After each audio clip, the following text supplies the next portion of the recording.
Қайырлы күн, достар.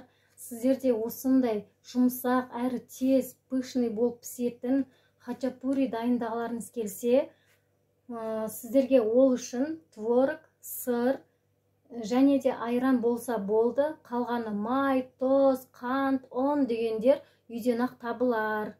Ал енді дайындауға кірісіңіздер. Ол үшін менің видеомды соңына дейін көріңіздер. Ол үшін ең алдымен 1 стакан айран, 1 шай қасық тұз, шай қасықпен толтырмай қант, 1 жұмыртқа және 10 грамм разрыхлителімізді салып, жақсылап венчикпен араластырып аламыз. Одан кейін сұйық май 3 ас қасықпен құйып аламыз.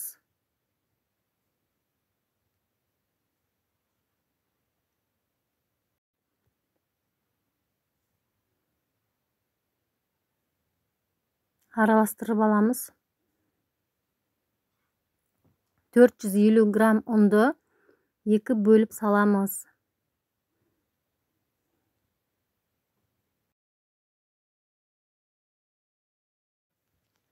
Жақсылап бірінші осылай венчикпен араластырып аламыз. Жартысын салғаннан кейін қолмен илейміз. Осындай қолға жабыспайтын, жұмсақ емес, қатты емес, осындай қамыр илеп шығарамыз. Бұл қамырымызды 10-15 минутқа пищевой пленкаға орап қойып қоямыз.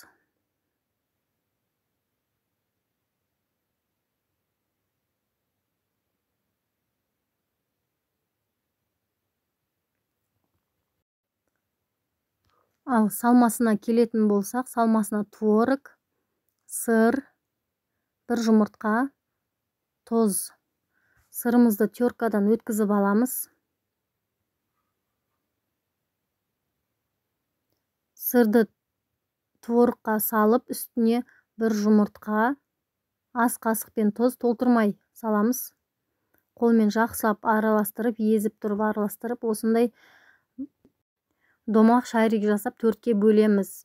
4-ке бөліп қойғаннан кейін қамырымызды алып, қамырымызды да 4-ке бөлеміз. Бәрін жақсылап осылай домалақтап қойып қоямыз.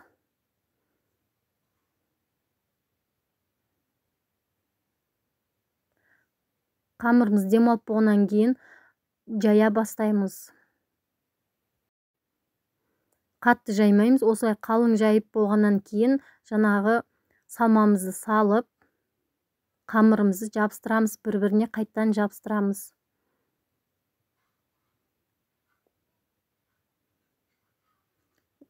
Осындай қамыр шығады, ішінде салмасы бар. Оны жаймен, оқтаймен, қолмен жаямыз. Оқтаймен қатты жайып қоймаңыздар, себебі тесіліп кетуі мүмкін. 4 қамырымызды осылай салмасын ішіне салып, бір-біріне жабыстырып шығамыз.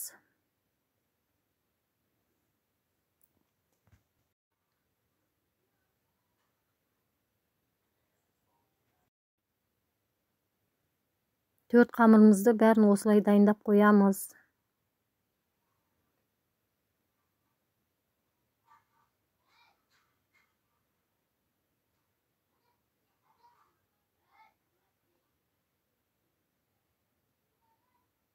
Екі сковородканы қойып қоямыз. Орташа отқа қыздырып аламыз бірінші.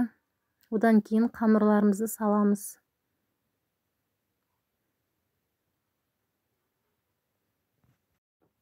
Араларын 3-4 минуттан пісіріп аламыз.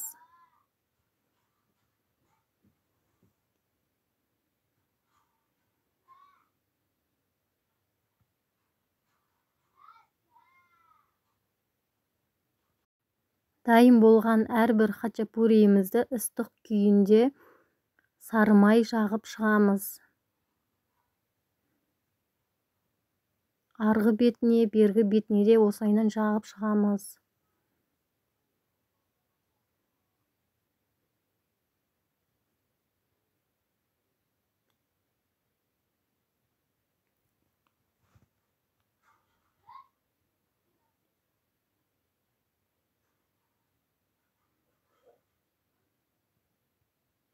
бәріне осылай май жағып шықтым.